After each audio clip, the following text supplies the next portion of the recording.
आदिशक्ती तुळजाभवानी आणि महाराष्ट्रामध्ये ज्याला पूर्णवर्णाचा नैवेद्य दाखवल्याशिवाय कुठल्याही घरामध्ये शुभ कार्य होत नाही अशी दोन दैवत म्हणजे पंढरपूरचा विठोबा आणि रायरीचा शिवबा यांना वंदन करून आज आपल्या समोर काही विषय मांडणी करणार आहे। या सगळ्या कार्यक्रमासाठी आवर्जून मला या कार्यक्रमाची गळ घालणारे आमचे मित्र दिलीप चोरगे, आमचे बंधुतुल्य निकम साहेब, या कार्यक्रमासाठी उपस्थित असलेले दोन्ही सहकारी संस्थांमधले सर्व रहिवासी। संस्था ही सहकारी असते आणि सहकारामध्ये सहकार्य करायचं असतं हे ज्यांना जाणवतं तेव्हा अशा दोन सोसायट्या एकत्र येऊन कार्यक्रम होतात। त्यामुळे दोन्ही सोसायटीच्या सभासदांचं प्रथम अभिनंदन। त्याचप्रमाणे धावडे साहेब आहेत, नाईक साहेब आहेत, आणखीन काही पाठक साहेब आहेत। काही नावं घ्यायची राहतील तर त्याचा इतरांमध्ये उल्लेख आला असं समजावं आणि मी माझ्या बोलण्याला सुरुवात करणार आहे। मला वेळ अर्धा तास दिलेली आणि वेळेमध्ये भाषण संपवावं, कारण माझ्या वडिलांनी, मी शनिवारवाड्याच्या शेजारी राहायचो आणि शनिवारवाड्यावरती पूर्वी खूप जणांचं बोलणं व्हायचं। म्हणजे मला आठवतंय ते आणीबाणीच्या काळामध्ये दुर्गा खोटे आणि पु ल देशपांडे यांनी भाषण केलेलं मी तिथं ऐकल्याचं आठवतं। आणि साधी खाली पॅन्ट आणि वरती झब्बा आणि हा पु ल देशपांडे या शनिवारवाड्याच्या साक्षीने सांगतोय की हे सरकार उलटलं पाहिजे, अशा पद्धतीची भाषणं मी ऐकली। आणि कुठल्याही भाषण असेल तर ते जाऊन ऐकावं, कारण वडील नेहमी असं म्हणायचंय की 10 पुस्तकं वाचून जे ज्ञान मिळणार नाही ते एका वक्त्याच्या बोलण्यातनं मिळतं, कारण तेवढं ज्ञान त्यांनी मिळवलेलं असतं। आणि वक्ता याला बोलता किती येतं याच्यापेक्षा ज्याला थांबावं कुठे हे कळतं तो खरा वक्ता, आणि ते मला माहिती आहे। त्यामुळे मी तुम्हाला वारंवार टाळे वाजवण्याची संधी देणार नाही, परंतु आजचा विषय खूप गहन आहे आणि तो आपल्यासमोर मांडण्यासाठी मला पाचारण केलं, त्यामुळे ते काम मात्र मी नेकीने करीन याचा प्रथमच शब्द तुम्हाला देतो। ज्येष्ठ शुद्ध त्रयोदशी आनंद नाम संवत्सर 6 जून 1674 ग्रेगरियन वर्षाप्रमाणे पंचपंच उषकाली 5 पातशायांच्या पाठीवरती घेऊन छत्र चामरांकी ध्वजगज राज दुमदुमी विराजित रत्नजडित सोन्याच्या सिंहासनावरती छत्रपती शिवाजी महाराज सिंहासनाधिष्ठ झाले आणि हिंदू तदपादशाही उदयाला आली। त्याला काल 351 वर्ष पूर्ण होत आहेत मित्रांनो। आणि या 351 वर्षाच्या निमित्ताने तुमच्या समोर शिवाजी महाराज हा विषय मांडण्यासाठी मी उभा आहे। शिवाजी महाराजांना राज्याभिषेक झाला, 5 शाह्या विरुद्ध होत्या, आदिलशाही आहे, मोगलाई आहे, कुतुबशाही आहे, त्याचबरोबर परकीय शत्रू आहेत, डच आहेत, पोर्तुगीज आहेत, वलंदेज आहेत, इंग्रज आहेत। या सगळ्यांच्या छाताडावर पाय रोवून एक मराठी माणसाने स्वराज्याची गुढी उभारली। अल्लाउद्दीन खिल्जीच्या आक्रमणानंतर गलितगात्र झालेला हिंदू समाज पुन्हा एकदा भगव्या झेंड्याखाली एकत्र आणण्याचं श्रेय छत्रपती शिवाजी महाराजांना आहे।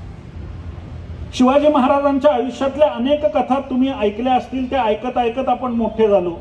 कारण माझी स्वतःची अशी धारणा आहे की या राष्ट्रामध्ये जसे 4 वेद शिकवले जातात तसा यापुढे 5वा वेद शिकवला जावा, आणि त्या 5व्या वेदाचं नाव आहे छत्रपती शिवाजी महाराज। या वेदाचा ज्याला अभ्यास कळला ते राष्ट्र परत कधी पारतंत्र्यात जाणार नाही।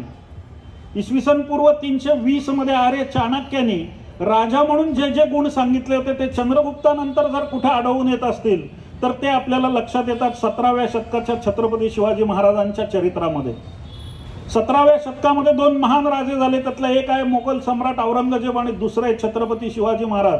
पण मी छत्रपती शिवाजी महाराजांना एवढ्यासाठी महान म्हणतो, महामानव म्हणतो, द्रष्टा पुरुष म्हणतो, कारण त्यांनी स्वराज्याची स्थापना केली। आज तुमच्या समोर बोलताना मध्ये थोडासा वेळ थांबण्याची शक्यता आहे, कारण मी गेले 4-5 दिवस आजाराशी थोडा सामना करतोय आणि खरं तर आज मी येणार नाही असं निकमांना फोन करणार होतो, पण त्यांची मित्रत्वाची गळ आणि त्यानिमित्ताने आलो। छत्रपती शिवाजी महाराज तुमच्या पुढे मांडताना मला तुम्हाला काही गुणांकडे शिवाजी महाराजांच्या वळवायचं आहे। मला खरंच सांगा की आता गेल्या 10, 15, 20 वर्षामध्ये अनेक राज्यकर्ते तुम्ही बघितले असतील। या राज्यकर्त्यांपैकी किती जणांची नावं तुमच्या लक्षात राहिली? अनेक लोकांना लोकांच्या समोर येण्यासाठी अनेक वेळेला बाहेर फ्लेक्स लावावे लागतात आणि त्याच्या खाली मग आम्ही आमच्या मित्रांची नावं आम्हीच टाकतो आणि रात्री हळूच येऊन फ्लेक्स बघतो चांगला लागलाय का आणि मित्राला सांगतो फ्लेक्स बघितला का म्हणून। पण एकही फ्लेक्स न लावता, कुठलीही राजकीय सभा न घेता, कुठलाही प्रचार की थाट न करता छत्रपती शिवाजी महाराज मात्र 350 वर्षानंतर सुद्धा पूजले जातात। याच्यामध्ये शिवाजी महाराजांचं वैशिष्ट्य आहे आणि त्याच्यामध्ये महानता आहे। माझा एक मित्र आहे उत्तर प्रदेशचा, शिवाय आमच्या जाणता राजाच्या निमित्ताने ओळख झाली तर तो माझी मजा करायचा. एकदा मजेत तो मला एका जाणता राजाच्या प्रयोगाच्या वेळेला म्हणला की कैसे तुम्हारे ये महाराष्ट्र के लोग आहे. म्हणलं काय झालं? त्याला मराठी उत्तम येत होतं, तो महाराष्ट्रामध्ये राहिलेला होता. तो म्हणलं बघा ना तुमच्याकडे म्हणलं शिवजयंती एक कुठं होते? मी म्हणलं मग कधी होते? तो म्हणला 1 तारखेने होते. म्हणलं बरं. तो म्हणलं दुसरी तिथीने होते. आपल्या मराठी तुमच्या माणसांमध्ये एकही नाही. आता तोही उत्तर प्रदेशचाच. मी त्याला उत्तर दिलं की अरे तू फक्त 2च शिवजयंत्या जाणतोस. तिसरी शिवजयंती कोल्हापूर आणि सातारा बाजूला होते आणि ती अक्षय तृतीयेला होते. मी त्याला सांगितलं की हा राजा असा आहे की त्याच्या 3 जयंत्या साजऱ्या करून सुद्धा जो दशांगूळ व्यापून उरतो तो आमचा छत्रपती शिवाजी महाराज आहे. आमच्याकडे एका माणसाचा एक वाढदिवस होताना सुद्धा मारामार त्या ठिकाणी या राजाची 3-3दा जयंती होते. यामध्ये राजे छोटे नाहीत तर राजे मोठे असल्याचं लक्षण. आपल्याला आपला मोठेपणा सांगता यायला पाहिजे आणि तो अभिमानाने मिरवता सुद्धा यायला पाहिजे. आम्ही कुठल्या जातीपातीपुरते हे महाराज मर्यादित जर करायला गेलो तर या महामानवाची आम्ही विटंबना केली असं होईल.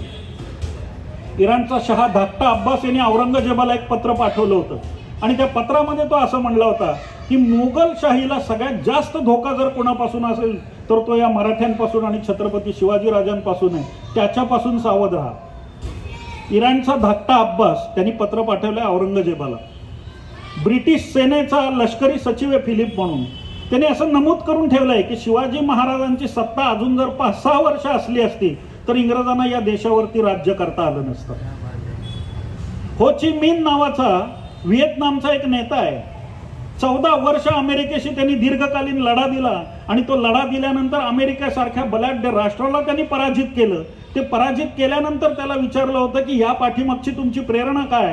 तेव्हा तो हो ची मिन म्हणतो की भारत जे राष्ट्र आहे त्याच्यामध्ये एक महाराष्ट्र नावाचा प्रदेश आहे, तिथं असलेला छत्रपती शिवाजी महाराजांचा गनिमी कावा ती प्रेरणा आम्हाला आणि म्हणून आम्ही गुरिल्ला वॉर केलं आणि आम्ही अमेरिकेचा पराभव केला. ही शिवाजी महाराजांची महानता आहे. मला खरंच सांगा शिवाजी महाराजांच्या लहानपणापासून विचार केला तर मला एक 2-3 गोष्टी आरंभापासूनच्या त्यांच्या सांगायच्यात तुम्हाला. त्यांच्या साथीला कोण होतो? मगाशी आपण म्हणलं 12 मावळं ज्याला म्हणतात त्याच्यात लंगोटी सुद्धा घातलेली माणसं होतं. धड खायला कपडा होता, लिहायला कापड होतं, काय होतं त्यांच्याकडे? पण ती माणसं हजार हातांनी शिवाजी महाराजांच्या पाठीमागे उभी राहिली. म्हणून समर्थ रामदास म्हणतात की एक वेळ प्रजा राजा सम झाली थोर. म्हणजे राजा थोर होताच होता पण प्रजा सुद्धा थोर झाली आणि त्यामुळे शिवाजी महाराजांना राज्य निर्माण करता आलं. तुमच्या एका बारीक गोष्टीकडे लक्ष वेधतो. आजकाल इंग्लिशमध्ये बोललं ना तर ती लोकांना जास्त कळतं, कारण आमचा इतिहास परकीयांकडनं ऐकायला आम्हाला गंमत आहे. आणि आमची गंमत सुद्धा बघा, छत्रपती शिवाजी महाराजांचा एवढा जाज्वल्य एवढा मोठा इतिहास तो आम्ही इतिहासाच्या पुस्तकामध्ये एका धड्यामध्ये समाविष्ट करून टाकतो. आणि तेच शिवाजी महाराजांचा परकीय राष्ट्र अभ्यास कसा करतात त्याचं उदाहरण देतो. तर वेस्ट पॉइंट मिलिटरी म्हणून एक अकॅडमी आहे अमेरिकेमध्ये आणि तिथं युद्धशास्त्राचा अभ्यास लोकांना शिकवला जातो.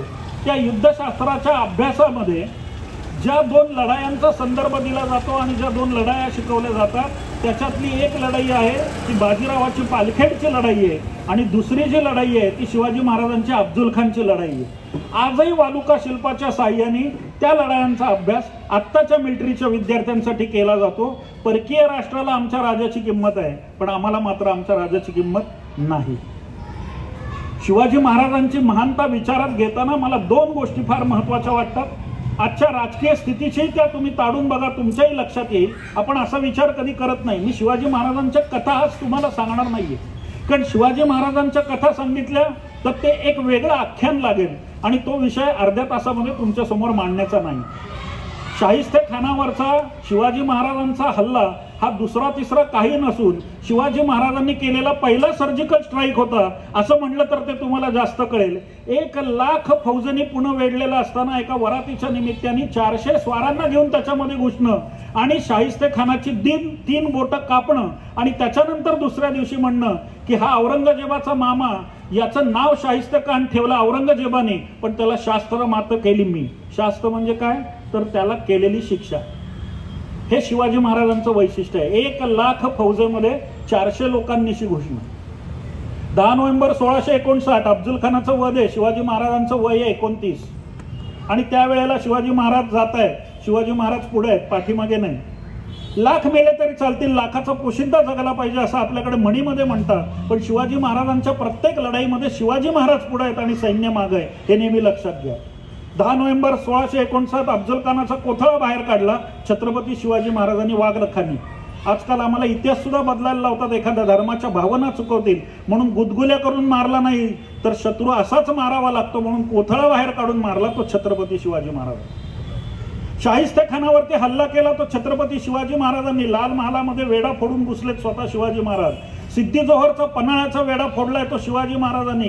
कारतलब खानाला उंबरखिंडीमध्ये मारले ते सुद्धा शिवाजी महाराजांनी. मला तुम्हाला सांगायची गोष्ट एवढीच आहे की प्रत्येक गोष्टीमध्ये छत्रपती शिवाजी महाराज पुढे आहे आणि मग सेना आहे. मी आधी करून दाखवतो आणि मग मला साथ द्या असे म्हणणारे महाराज आहेत. असा राजा दुसरा कोणाला मिळाला नाही, तो फक्त आमच्या महाराष्ट्राला लाभला. लहानपणापासून जर बघाल शिवाजी महाराजांनी एक 2-4 गोष्टी या आपल्या आचरणातून सर्व लोकांच्या पुढे ठेवल्या. पहिलं त्यांनी गोष्ट काय शिकवली तर शासन हे चालवण्यासाठी असतं, त्याच्याकडे पाठ फिरवून चालत नाही. शासन कशासाठी चालवलं शिवाजी महाराजांचा कालखंड बघा. एखादी लढाई मारल्यानंतर आत्ता परवाच लोकसभेच्या आमच्या निवडणुका झाल्या, मला काही पक्षीय कोणावर टीका करायची नाही, पण प्रचार करून दमल्यावर लोक परदेशी जाऊन आले, विश्रांती घेऊन आले ना. पण शिवाजी महाराज कुठल्या लढाईनंतर विश्रांतीला कुठल्या गड्यावर गेल्याचा इतिहासात तुम्हाला उल्लेख सापडलाय का? उलट ज्या क्षणी अफजल खानाचा वध केला त्या रात्री शिवाजी महाराज निघाले आणि जो त्रिशूळ फेकला गेलाय त्यात एक नेतोजी पालकरांकडे विजापूरच्या बाजूला, शिवाजी महाराज स्वतः पन्हाळगडच्या बाजूला आणि दोरोजी म्हणून जो माणूस आहे तो सेना घेऊन आपल्या संगमेश्वरच्या बाजूला असा त्रिशूल स्वराज्याचा निघाला. शिवाजी महाराजांनी आम्हाला हे शिकवलं की लढाई लढल्यानंतर विश्रांती घ्यायची नसते. युद्ध हे जिंकायचं असतं, ते हारण्यासाठी नसतं. हे पहिलं आम्हाला कुठल्या राजांनी सांगितलं असेल तर ते छत्रपती शिवाजी महाराजांनी सांगितलं. लहानपणापासून बघा, मला आत्ताच्या भाषेत सांगायचं झालं तर क्लास बेस आणि मास बेस असा माणूस तुम्हाला कोणी आढळतं का? क्लास बेस म्हणजे मी आता जुन्या काळामधल्या जर गोष्टी सांगायचं झालं तर मुरारबाजी देशपांडे, बाजीप्रभू देशपांडे, येसाजी कंक, तानाजी मालुसरे, सूर्याजी काकडे, किती नावं घेऊ. हे सगळे मोठे सरदार शिवाजी महाराज म्हणले तसं ऐकायला तयार झाले आणि शिवाजी महाराजांच्या पाठीमागे आले. याचं कारण काय होतं तर शिवाजी महाराजांचे विचार त्यांना पटले, आचार त्यांना पटले म्हणून तो क्लास बेस त्यांच्या पाठीमागे होता. मास बेस म्हणाल तर शिवाजी महाराजांचा एक एक मावळा शिवाजी महाराजांसाठी जीव ओवाळून जायला तयार होता. ज्या वेळेला अफजल खान भेटीला दुपारच्या वेळेला 10 नोव्हेंबर 1659 महाराज प्रतापगडावरनं पाय उतारवत आहे तेव्हा प्रत्येक मावळा त्यांना काय म्हणतोय, महाराज लई लई धोका आहे तिथं, आमसनी संगती न्या. महाराज त्यांना काय सांगतायत? महाराज म्हणतात आपापलं नेमून दिलेलं काम योग्य रीतीने करा आणि जर का काही वाईट झालं, दगाफटका झाला तर धाकट्या राजांना म्हणजे संभाजी राजांना गादीवर बसून जिजाऊ साहेबांच्या हुकमाखाली आणि नेतोजी पालकरांच्या सेनापतित्वाखाली आपली लढाई चालू ठेवा. हे म्हणणारा राजा आहे. द्रष्टा राजा कशाला म्हणतात? माझं जर काही झालं तर त्यानंतर पुढं काय हे जो ओळखतो तो राजा. ते होणार होतं का तर ते होणार नव्हतं, परंतु त्याची सुद्धा तजवीज शिवाजी महाराजांनी केली. शिवाजी महाराज आग्र्याला भेटायला गेले, 4-5 महिने कैदेत आहेत. तुम्हाला कधी आठवलं का स्वराज्यामध्ये काहीतरी घोटाळे झाले, इकडनं आलेलं सैन्य तिकडं चालून गेलं, हा किल्ला शिवाजी महाराजांना सोडायला लागला? कुठेही तुम्हाला आढळत नाही. कारण छत्रपती शिवाजी महाराजांनी आपल्या कुठल्याही नातेवाईकाला नोकरी दिली नाही, वशिलेबाजी नाही, लायकीप्रमाणे नोकरी आणि लायकीप्रमाणे पगार. जहागीरदारी बंद, वतनदारी बंद. शिवाजी महाराजांनी जे काम केलं ते नेक केलं, कारण त्यांना स्वराज्य उभं करायचं होतं.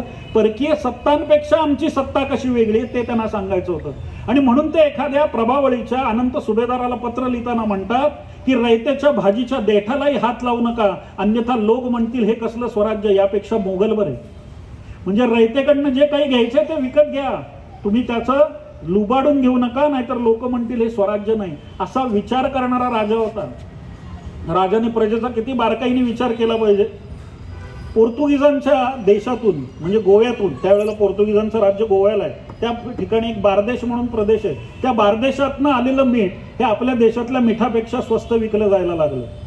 आणि ते मीठ जेव्हा स्वस्त विकलं जायला लागलं तेव्हा शिवाजी महाराजांच्या कानावर आलं की आपल्या देशातल्या मिठापेक्षा या देशाला जास्त लोकांची मागणी आली, कारण याचा दर कमी आहे. शिवाजी महाराजांनी विचार केला आणि आपल्या अधिकाऱ्यांना सूचना दिल्या की असं जर झालं तर लोक हे परदेशाहून आलेलं मीठ विकत घेतील आणि आपले व्यापारी मरतील, हे होता कामा नये. तर काय करा, तर या येणाऱ्या मिठावरती लावणारा जो कर आहे त्याच्यामध्ये अशी वाढ करा की त्यामुळे त्या मिठाची किंमत आमच्या मिठापेक्षा जास्त होईल.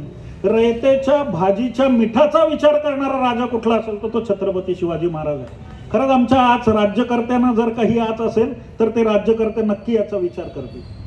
बारकाईने एकेका गोष्टीचा विचार केलाय. एक साधा एका ठिकाणी शिवाजी महाराज गेलेत आणि एक सुभेदार आहे, तो त्यांना विचारतो की माझा जो घोडा आहे, शिलेदार आणि बारगीर, शिलेदारांचे स्वतःचे घोडे असायचे आणि बारगीरांना घोडे हे खजान्यातून म्हणजे सरकारी याच्यातून दिले जायचे. आपली रचना फार मोठी आहे. मी वेगवेगळ्या विषयावर बोलायला लागलं तर मला वाटतं तुम्ही रात्रभर समोर बसाल आणि मी वेगवेगळे विषय सांगेन, पण एकातून एक विषय येतात त्यात तुम्हाला सांगतो. त्या एका सुभेदारांनी सांगितलं की माझा घोडा लंगडा झालाय तर तो घोडा विकू का. शिवाजी महाराजांनी परवानगी दिली, त्यांनी तो घोडा विकला. आणि त्याच्यानंतर काही काळाने 1-2-3 वर्षांनी तो सुभेदार त्यांच्या पुढे काही वेगळ्या कामासाठी आला. तेव्हा महाराजांनी त्याच्याकडे बघितलं आणि महाराजांनी त्याला विचारलं तो जो घोडा विकलात का. तेव्हा त्यांनी सांगितलं हो विकला. तेव्हा ते म्हणतात की त्याची जी रक्कम आहे आलेली ती सरकारी खजिन्यात जमा केलीत का. एका घोड्याची रक्कम सरकारी खजिन्यामध्ये जमा केली की नाही हे लक्ष देणारे छत्रपती शिवाजी महाराज आहेत. आप्पाजी कुलकर्णी म्हणून आपले चेऊल म्हणजे मूर्तिजाबाद जे आहे तिथला एक आप्पाजी कुलकर्णी म्हणून काम करणारा माणूस होता. त्यांनी हिशोबामध्ये आणि शेतसाऱ्यामध्ये थोडासा घोटाळा केला. तो हिशोब नीट लिहिला नाही. शिवाजी महाराजांनी त्याला जबर दंड तर केलाच आणि त्याच्या जागी दुसऱ्या माणसाची नेमणूक करून टाकली. इथं वशिल्याने कारभार चालणार नाही म्हणून खंडोजी खोपडा ज्या वेळेला अफजल खानाला जाऊन मिळाला त्यानंतर अफजल खानाचा वध झाल्यावर तो महाराजांकडे जेव्हा परत येतो तेव्हा कान्होजी नाईक जेदे देशमुखांची मध्यस्थी करायला जातो आणि कान्होजी नाईक जेदे देशमुख म्हणतात की त्यांचं माझं नातं वेगळं आहे, मी त्याच्या बायकोला बहीण मानतो, तर तुम्ही त्याला गुन्हा माफ करा आणि त्याला आपल्या स्वराज्यात परत घ्या. शिवाजी महाराज त्याला घेतात, काही बोलत नाही. आणि त्याचं जेव्हा सदरेवरती येणं जाणं सुरू होतं तेव्हा एक दिवस असा येतो की खंडोजी खोपडे समोर एकटा येतो. त्यावेळेला शिवाजी महाराज आपल्या लोकांना बोलवून सांगतात की याचा डावा पाय जो अफजल खानाकडे निघाला होता तो कलम करा आणि ज्या हाताने तलवार आपल्या स्वराज्यावरती उगारली होती तो उजवा हात कलम करा. डावा हात आणि उजवा पाय तोडल्यानंतर कान्होजी नाईक जेदे देशमुख जेव्हा रागारागाने शिवाजी महाराजांकडे येतात आणि शिवाजी महाराजांना विचारतात राजा हे काय केलं तुम्ही, मला सबूत दिला होता. राजे त्याला सांगतात तुला जीव वाचवायचा शब्द दिला होता, मी त्याचा खानाकडे जाणारा डावा पाय आणि उजवा हात कलम केला. हे जर मी केलं नाही तर या देशामध्ये या स्वराज्यामध्ये कसंही वागलं तरी चालतं, फक्त ओळख वशिला हवा. हे नाईक चांगलं ठरेल का. तेव्हा कान्होजी नाईक जेदे देशमुख म्हणतात नाही महाराज तुम्ही केलं ते आक्षी बरोबर केलं. असा वागणारा छत्रपती शिवाजी महाराज आहे. शिवाजी महाराजांची वेगवेगळे पण आहेत, आपण हे समजून घ्यायला पाहिजे. शिवाजी महाराजांचं वेगळे पण काय, 350 वर्षानंतर सुद्धा हा राजा हवा हवासा वाटतो. आजही आमच्या बोलण्यामध्ये असं येतं की शिवशाही परत आली पाहिजे. शिवशाही दुसरं काय आहे, शिवशाही ही आहे शेतसाऱ्याची चांगली रक्कम कशी आपल्याला वसूल करता येईल, शेतसारा कसा वसूल करायचा याचा अण्णाजी दत्तोंकडून त्यांनी उत्तम एक त्याची रीत तयार करून घेतली. आणि त्यांनी असं सांगितलं की शेतकरी जगला पाहिजे आणि शेतकरी जगण्यासाठी काय आहे तर त्याला रोख रक्कम देऊ नका नुकसान भरपाई म्हणून. त्यांनी सरकारी खजिन्यावर सुद्धा भार येतो आणि शिवाय दिलेली रक्कम दुसऱ्या कारणासाठी वापरली जाते. मग काय करा तर त्याची बैलजोडी नसेल तर त्याला बैलजोडी द्या, त्याचा नांगर नसेल तर त्याला नांगर द्या, त्याला जर का चांगल्या प्रतीचं बियाणं उपलब्ध नसेल तर बियाणं द्या. आणि हे सगळं झाल्यावर जेव्हा पीक जमिनीच्या वरती येईल आणि हातात येईल तेव्हा त्या पिकातली 30% जे धान्य आहे ते सरकारी सारा म्हणून सरकारकडे जमा करा आणि 70% ते त्याला द्या. आणि याच्यासाठी एक सरकारी निधी त्या काळात त्यांनी उभा केला, तो 2 लाख लाऱ्यांचा आहे. लाऱ्या म्हणजे तेव्हाचं माप आहे, म्हणजे पैशाचे मोजमाप आहे. 2 लाख लाऱ्यांचा निधी उभा करणारा कृषी प्रधान राजा जर कोणी असेल तर तो छत्रपती शिवाजी महाराज आहे. आणि हे 30% धान्य तुम्ही इतर कुठं पाठवू नका, तर ज्या जिल्ह्यामध्ये ही रक्कम हे धान्य जमा झालं असेल त्या ठिकाणी ते ठेवा आणि त्या भागामध्ये जेव्हा दुष्काळ पडेल त्यावेळेला त्या धान्याचा वापर करा. असा सांगणारा चौकस राजा कोणी असेल तर तो छत्रपती शिवाजी महाराज आहे. किती म्हणून गुण सांगायचे एखाद्या राजाचे. छत्रपती शिवरायांचं चरित्र अभ्यासताना खरंच असं वाटतं की हा एक वेळ शिवाचा अवतार आहे, कारण याच्यामध्ये चूक अशी सापडतच नाही. लोक म्हणतात आग्र्याच्या भेटीला गेले, महाराजांना कल्पना नाही. मला सांगा की ज्यांचं हेर खातं एवढं प्रबळ आहे त्या आग्र्याला जाताना त्यांनी विचार केला नसेल की पुढे काय होऊ शकेल. आज तुम्हाला हेर खात्यावरनं सांगतो, आपल्याला अजित डोवाल वगैरे नावं आत्ता माहिती आहे, पण मला खरंच सांगावं शिवाजी महाराजांच्या हेरगिरीच्या खात्यातली 5 नावं तुम्ही सांगितली तर मी आत्ता खिशातले 500 रुपये काढून तुमच्यापैकी कोणालाही देईल. मला माहिती असलेली नावं 3 आहेत. त्याच्यामध्ये एक बहिर्जी नाईक आहे, ते सगळ्यांना माहिती आहे. दुसरा विश्वासी दिघे आहे, आणि तिसरं मुसाजी खोरे, याच्या पलीकडे नाव माहीत नाही. पण बाकीच्यांच्या नोंदीनुसार, पर्यटकांनी केलेल्या नोंदीनुसार शिवाजी महाराजांचं हेर खातं साधारणतः 5,000 हेरांचं आहे. आणि त्यामधून येणाऱ्या बित्तम बातम्या या किती, काय म्हणतो आपण, आज मला आश्चर्य वाटतं की आमच्या सीमेवरती एखाद्या वेळेला दारुगोळा ठासला जातो, आमचे काही सैनिक मरतात, काही गोळीबार होतो. शिवाजी महाराजांचं हेर खातं काय असेल? 5-5 शहाया त्यांना विरोध करताय आणि तिथली बित्तम बातमी शिवाजी महाराजांकडे. एक साधी गोष्ट सांगतो. आपल्या सुरतला शिवाजी महाराजांनी शाहिस्तेखानाची स्वारी झाल्यानंतर स्वारी केली. कारण काय होतं तर स्वराज्याची नासाडी झाली होती, आपल्या सगळ्या धनधान्याची नासाडी झाली होती, धन कमी पडत होतं स्वराज्याला, आणि म्हणून शिवाजी महाराजांची नजर सुरतकडे वळली. त्याची बित्तम बातमी शिवाजी महाराजांकडे आलेली होती. या सुरतचं जे अंतर आहे ते राजगड म्हणजे आपल्या स्वराज्याच्या राजधानीपासून धरलं तर आजच्या भाषेमध्ये सांगायचं तर साधारण 300 किलोमीटर आहे. पण शिवाजी महाराजांकडे उत्तम प्रतीची बातमी होती की साधारण तिथं 7,000 हवेल्या आहेत. या 7,000 हवेल्यांमध्ये साधारणतः 2 लाख लोक राहतात. इनायत खान नावाचा मोगल सरदार आहे, त्याला बादशाहानी 5,000 फौज ठेवायची परवानगी दिलेली आहे. पण या बाजूला कधी शत्रूची नजर वळणार नाही म्हणून त्यांनी 4,000 स्वारांचा पगार स्वतःच्या खिशात घालून फक्त 1,000 स्वार ठेवलेले. ही सगळी बातमी महाराजांकडे आहे. कुठल्या हवेलीमध्ये रत्न आहेत, कुठं माणकं आहेत, कुठं सोनं आहे, कुठं चांदी आहे आणि कुठं रोख रक्कम हाताला लागेल, कुठं जड जवाहीर आहे, कुठं रेशमी वस्त्र आहे, कुठं कस्तुरी आहे, या सगळ्याची बित्तम बातमी महाराजांकडे आहे. आणि त्यामुळे त्यातलं काय लुटायचं हे ठरलेलं आहे. सुरतची लूट 3 दिवसामध्ये झाली. ज्यांनी कोणी या सगळ्याला साथ दिली त्यांच्याकडून त्यांनी फक्त खंडणी घेतली, ज्यांनी विरोध केला त्यांना मारलं गेलं. पण ते मारताना त्याच्यामध्ये विवेक आहे.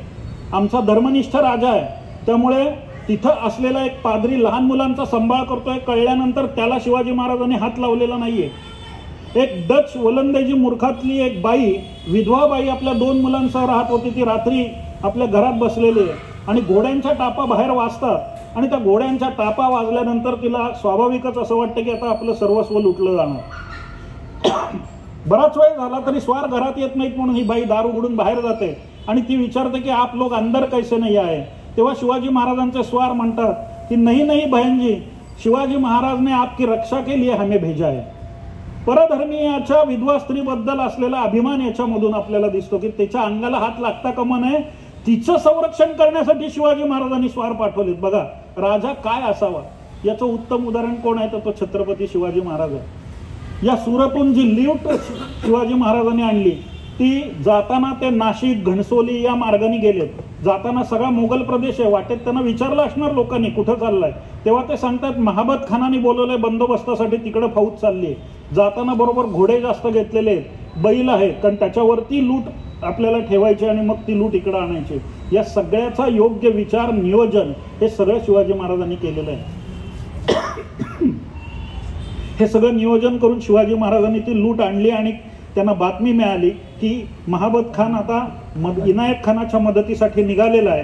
त्यावेळेला शिवाजी महाराज तिथून निघाले आणि स्वराज्यामध्ये येऊन 8 दिवस लोटल्यानंतर महाबत खान हा सुरतेला पोचलेला आहे. शिवाजी महाराजांचं नियोजन किती निर्दोष आहे हे मला तुम्हाला सांगायचं. आज आपण परवा एक बातमी आपल्या याच्यावरती बघितली असेल, एक गंभीर बातमी होती, आपण सगळ्यांनी ती नक्की ऐकली की एक युवती बाहेर पडली आणि दुसरा युवक तिच्यावर प्रेम करणारा जो होता त्या प्रेमाच्या भावनेतून तिने त्याला नकार दिला होता किंवा नंतर नाही म्हणून सांगितलं. त्याने आपल्या हातातल्या पानांनी 17 वार त्या बाईवरती केले आणि कोणी सुद्धा मध्ये जाऊ शकलं नाही. एकच जणांनी जाण्याचा प्रयत्न केला आणि तो सुद्धा शेवटी थांबला.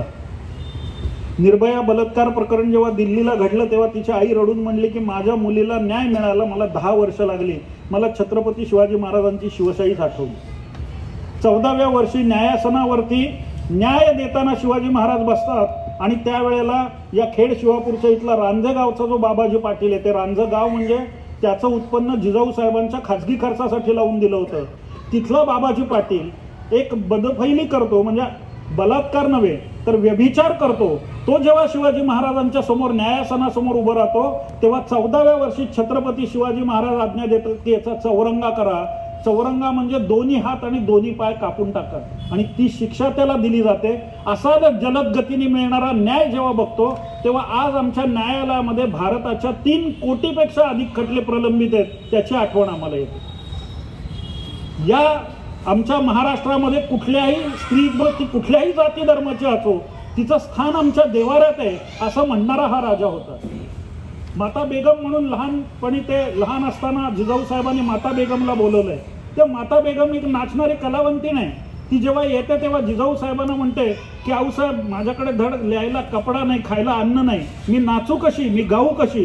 त्यावेळेला जिजाऊ साहेब लहान नंग्या शिवाबाला शेजारी घेऊन म्हणतायत की माता नाचायला गायला तुला बोलवलंच नाही, तूही आजपासून या शिवबाची आई आहेस. आणि तिला लुगडं आणि साडी चोळी देऊन परत पाठवतात. ही छत्रपती शिवाजी महाराजांवरती लहानपणापासून केलेले संस्कार आहेत. आणि म्हणून मग एखाद्या स्त्रीविषयी जर काही झालं तर ते बाबाजी गुजरला जो न्याय दिला त्याचे पडसाद कसे असतात बघा.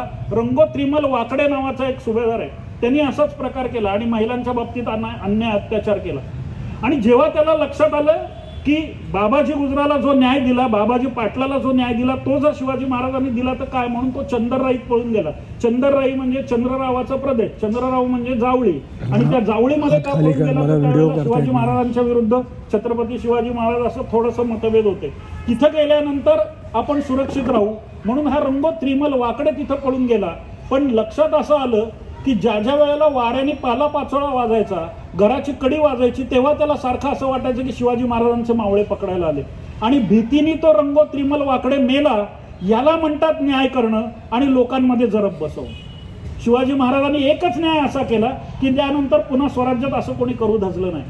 त्याच्यानंतर एक प्रकार झालाय तो ज्या वेळेला छत्रपती शिवाजी महाराज आपल्या दक्षिण दिग्विजयाला गेले तेव्हा येताना त्या कर्नाटकच्या इथलं बेदनूरच्या इथे एक गडी आहे. त्या गडीमध्ये सावित्री देवी उर्फ मल्लम्मा म्हणून एक बाई राहत होती. आणि तिचं जे सैन्य होतं ते गडीतून बाहेर यायचं आणि शिवाजी महाराजांच्या सैन्यावरती अचानक हल्ला करायचं. शिवाजी महाराजांनी सखोजी गायकवाड म्हणून आपले सरदार आहेत त्यांना सांगितलं की तुम्ही त्याचा बंदोबस्त करा. तो बंदोबस्त करा म्हणल्यानंतर त्यांनी त्या बाईला पकडलं आणि त्या बाईवरती अत्याचार केला. आपल्याच फौजेतला सरदार आणि त्याला आपण बंदोबस्त करायला सांगितल्यावर त्यांनी हा अर्थ घेतला आणि एका बाईवर अन्याय अत्याचार केला म्हणून त्या सखोजी गायकवाडचे डोळे शिवाजी महाराजांनी काढले. आणि मग त्या मल्लम्मानी स्वतःच्या मुलाला शिवाजी महाराजांच्या मांडीवर बसून कवनं लिहिली आणि ती कवनं आजही बेदनूरच्या इथल्या देवळाच्या इथं बाहेर शिलालेखावर कोरलेली दिसतात. याला म्हणायचं चारित्र्य संपन्न राजा म्हणजे छत्रपती शिवाजीराजे. शिवाजी महाराज 350 वर्षानंतर का आपण त्यांची आठवण काढायची, हे गुण सांगणारे गेल्या काही वर्षातले नेते तरी तुम्हाला दिसतात का मला सांगा. कर्नाटकच्या एखाद्या निवडणुकीमध्ये एखादा नेता अनेक महिलांना नाचवताना दिसतो तेव्हा आम्हाला शिवशाहीची आठवण येते की खरंच शिवशाही आहे कुठं. शिवाजी महाराज जन्माला यावेत पण ते आमच्या घरात नव्हे, दुसऱ्याच्या घरात, कारण त्रास कोणी सोसायचा. शिवाजी महाराज जर जन्माला यावे असं वाटत असतील तर त्या घरामध्ये प्रथम जिजाऊ साहेबांचा जन्म झाला पाहिजे हे आपण सगळ्यांनी लक्षात ठेवलं पाहिजे. आज घरामध्ये आपल्या टीव्ही आहे. पूर्वी 10 तोंडाचा राक्षस होता, आता 3 तोंडाचा राक्षस आहे. त्याच्या एका हातात मोबाईल आहे, दुसऱ्या हातात कॉम्प्युटर आहे आणि तिसऱ्या हातामध्ये विविध वाहिन्या आहेत. संध्याकाळी मुलं घरी हातपाय धुवून आल्यानंतर जर आईच म्हणत असेल की आत्ता नेमका माझ्या मालिकेच्या वेळी मध्ये तडबडू नको, अर्ध्या तासाने तुझ्याशी बोलते, तर आमच्या मुलांवर काही संस्कार होणार नाही. मालिकांमधून वाचून इतिहास कधी समजत नसतो, कारण इतिहास हा नेहमी मोका असतो आणि इतिहासाला बोलतं करण्याचं काम ही पुस्तकं करत असतात आणि इतिहासकार करत असतात. त्यामुळे खऱ्या इतिहासाची लोकांना जाणीव द्या आणि खरा इतिहास लोकांपुढे ठेवण्याचा प्रयत्न करा. आज तुमच्या पुढे हा विषय मांडताना मनामध्ये खरंच दगदग आहे की एक धड्यापुरते शिवाजी महाराज आमचे स्थिमित करून ठेवले. हा राष्ट्रपुरुष, हा महापुरुष आम्ही एका जातीपुरता जर स्थिमित करणार असू तर ती आमची गोडचूक आहे. सर्व जगाला व्यापून उरणारं जर कुठलं नेतृत्व असेल आणि 350 वर्षानंतर सुद्धा आपण जर कुठल्याही आपल्या भारतीय सेनेच्या जर का प्लाटूनमध्ये गेलात तर त्यांच्या प्रत्येक घोषणा बघा. गोरखा रेजिमेंटमध्ये गेलात तर जय बोलो गोरखा काली, जय महाकाली अशी त्यांची घोषणा आहे. पंजाबी जर प्लाटूनमध्ये गेला तर जो बोले सो निहाल सत श्री अकाल अशी घोषणा आहे. सगळ्या घोषणा या देवांच्या नावावरून आहे. एकमेव मराठी प्लाटून अशी आहे की मराठा लाईट इन्फंट्रीमध्ये गेलात आणि तिथं जर का तुम्ही विचारलं तुमची घोषणा काय आहे तर ते सगळे म्हणतात छत्रपती शिवाजी महाराज की जय. ही आमची घोषणा आहे, हे आमचा श्वास आहे, हा आमचा रक्त आहे. छत्रपती शिवाजी महाराजांच्या पदस्पर्शांनी पुनीत झालेल्या पुण्यामध्ये जन्म घेतलेल्या तुम्हा सगळ्या लोकांना मला एकच फक्त सांगायचं आहे की जर का आपण महाराष्ट्राचे पाईक असू तर मला तुम्हाला सांगावं लागेल की तुम्ही एकदा तरी शाहिरी पोवाडा ऐकला पाहिजे, एकदा तरी कुस्तीच्या रंगात माती रंगली पाहिजे आणि एकदा तरी छत्रपती शिवाजी महाराज की जय म्हणून त्यांचं वाचन केलं पाहिजे. मगाशी मी सांगितल्याप्रमाणे 4 वेदाप्रमाणे जर हा 5वा वेद आम्ही आपलासा केला तर आपला भविष्य इतिहासकाल फार दूर नाही. छत्रपती शिवाजी महाराजांच्या आयुष्यामध्ये अनेक घटना घडल्या, त्याबद्दल किती सांगू. आता मी तुम्हाला सांगताना तानाजी मालुसरे आपल्याला फक्त कोंढाणापुरता मर्यादित दिसतो, पण कोकणच्या स्वारीवरती जेव्हा तानाजी मालुसरेला महाराजांनी पाठवले आणि जेव्हा युद्धाची घाई नाही त्यावेळेला याच तानाजी मालुसरेकडून शिवाजी महाराजांनी त्या ठिकाणी रस्ते बांधणीचं काम करून घेतलंय. राजाला किती प्रकारचे विचार असावे लागतात आणि किती व्यवधानं असतात ते बघा. ज्या वेळेला एक साधी गोष्ट सांगतो, इंग्रज हे लबाड नीतिकार आणि व्यापारी म्हणून ओळखले जातात. या लबाड व्यापाऱ्यांना फसवणारा एकमेव माणूस होता आणि त्याचं नाव आहे छत्रपती शिवाजी महाराज. स्वराज्याच्या